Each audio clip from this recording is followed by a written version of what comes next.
Hi friends, ఈరోజు పొద్దున పూలతోటి అందరికీ శుభోదయం అని చెప్తున్నా. మొన్న తెచ్చిన గులాబీ చెట్టు అండి, అదిగో పువ్వు పూసింది.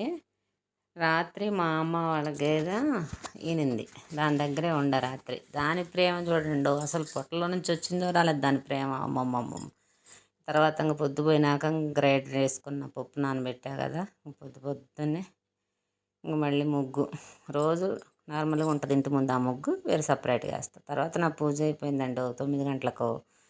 ఇంకా తర్వాత ఇంకేముందండి, కొంచెం దోసపిండి ఇద్దరికి కలుపుకున్న ఆ దోశలు వేసేస్తాను. ఇంకా మా ఆయన అప్పటికే బరగలు కట్టేసి వచ్చి కూర్చుంటే ఇంకా దోశలను కొంచెం కాఫీ పెడదామని దోసపిండి.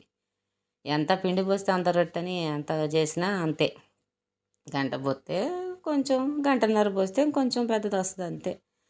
కొంచెం పాలు, కొంచెం తాగొచ్చులే అని కొంచెం పాలతోటి ఇంకా బ్రూ కలుపుతా ఉన్నా.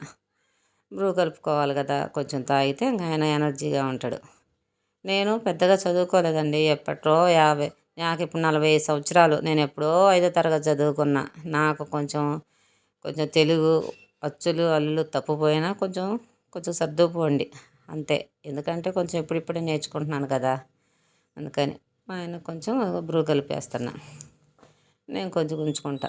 ఇంకా 4 దోశలు పోసుకొని దాంట్లోకి మా చేలు పండిన పండు మిరపకాయలు పచ్చడి పెట్టాను కదండి, ఆ పచ్చడి కొంచెం తాలింపు వేసి ఉంచుకుంటున్నాం కదా, అదే వేసుకొని తింటామండి. ఇంకా చెరుకు 2 ఆయనకు 3 పోసా, నేను ఒక 3 పోసుకున్నా.